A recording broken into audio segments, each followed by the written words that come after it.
जो पुराने विद्यार्थी हैं तो कल से सुबह 7 बजे उन लोगों के लिए खासकर पुराने विद्यार्थियों के लिए स्पेशल बैच की शुरुआत की जा रही है और टोटल जीके जीएस का जो है चैप्टर वाइज तैयारी कराई जाएगी। यह जानकारी आप सबों को दी जा रही है और वह स्थान है उर्दू बाज़ार, रेकाबगंज और दुर्गा मंदिर के बीच में। और मेरा मोबाइल नंबर है 74 62 850 851। इस पर भी संपर्क कर सकते हैं। आज आप सबों के सामने गुप्त साम्राज्य से संबंधित संदर्भ दे रहे हैं। इसको आप सभी सावधानी पूर्वक देखेंगे, समझेंगे, अमल में लाएंगे। परीक्षोपयोगी संदर्भ दिया जा रहा है। हम आप सबों के लिए परीक्षा के दृष्टिकोण से जो महत्वपूर्ण बिंदु होता है उसी को वीडियो के माध्यम से जानकारी देते हैं ताकि कम समय में आप सभी सटीक मैटर पर ध्यान दें और उसकी पकड़ बनाएं। गुप्त साम्राज्य का संस्थापक श्री गुप्त था।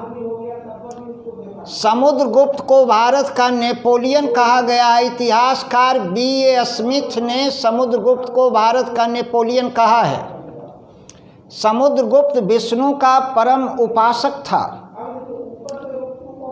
समुद्रगुप्त के द्वारा 6 प्रकार के स्वर्ण सिक्के जारी किए गए थे।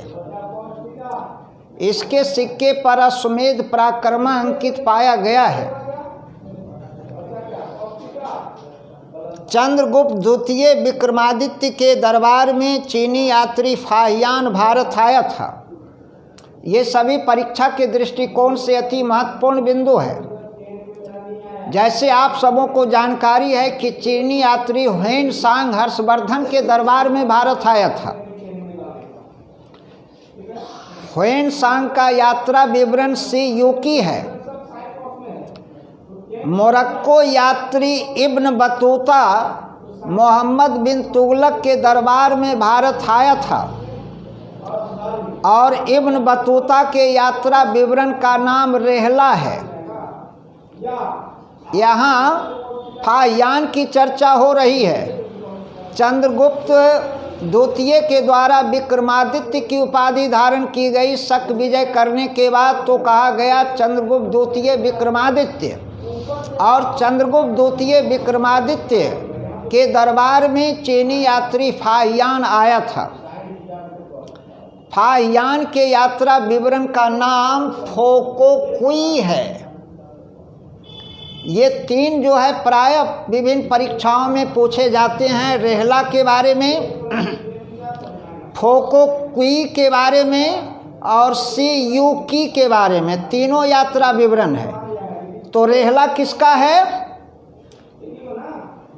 मोरक्को यात्री इब्न बतूता की यात्रा विवरण का नाम रेहला है और चीनी यात्री ह्वेन सांग के यात्रा विवरण का नाम CUK है और फाहियान के यात्रा विवरण का नाम फोकोकुई है।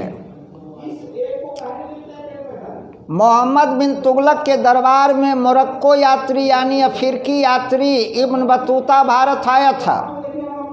हर्षवर्धन के दरबार में चीनी यात्री ह्वेन सांग भारत आया था और चंद्रगुप्त द्वितीय विक्रमादित्य के दरबार में चीनी यात्री फाहियान आया था। हम सभी यह देख रहे हैं चंद्रगुप्त द्वितीय के द्वारा अपनी राजधानी उज्जैन बनाई गई थी। उज्जैन साहित्यिकों का दरबार, उज्जैन में साहित्यिकों का दरबार लगता था चंद्रगुप्त द्वितीय विक्रमादित्य के दरबार में। और चंद्रगुप्त द्वितीय के आश्रित कवि थे कालिदास और अमर सिंह।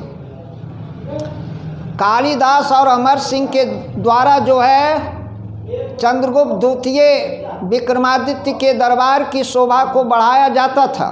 प्रख्यात कवियों में इन दोनों की गणना होती थी। कालिदास की प्रमुख रचनाओं में अभिज्ञान शाकुंतलम, रघुवंशम, मेघदूतम, ऋतुसंहार, विक्रमोर्वशीयम ये प्रमुख रचनाएं हैं। अमर सिंह की प्रमुख रचना है अमरकोश। विभिन्न परीक्षाओं में ये सभी प्रश्न पूछे जा चुके हैं। तो आप सबों के सामने गागर में सागर से संबंधित संदर्भ यानी सटीक परीक्षोपयोगी संदर्भ हम देते हैं, जो प्रायः परीक्षा में पूछा जाता है या पूछा जा चुका है।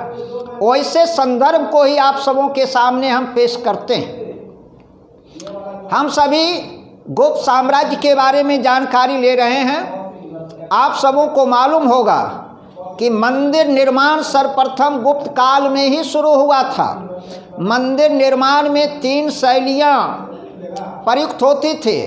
उत्तर भारत में नागर शैली, दक्षिण भारत में द्रविड़ शैली और मध्य भारत में जो है वह बेसर शैली का प्रयोग होता था। तो मंदिर निर्माण सर्वप्रथम गुप्त काल में शुरू हुआ। समुद्रगुप्त विष्णु का परम उपासक था। चीनी यात्री फाहियान चंद्रगुप्त द्वितीय विक्रमादित्य के दरबार में आया।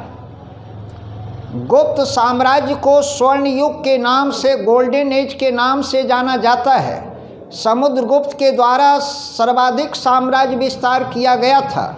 इसीलिए इतिहासकार B.A. स्मिथ के द्वारा उसे भारत का नेपोलियन कहा गया। तो इस तरह से ये सभी बातें जो है, संदर्भ जो है परीक्षा के दृष्टिकोण से अति महत्वपूर्ण है। तो आज हम यहीं पर अपनी वाणी को विराम देते हैं। फिर अगले वीडियो में परीक्षोपयोगी संदर्भ मेरे द्वारा दिया जाएगा। इस संदर्भ को आप सभी अच्छी तरह से तैयार करेंगे ताकि परीक्षा में यदि इससे संबंधित प्रश्न आए तो छूटे नहीं। इन्हीं शब्दों के साथ मैं अपनी वाणी को विराम देता हूँ। जय हिंद, जय भारत।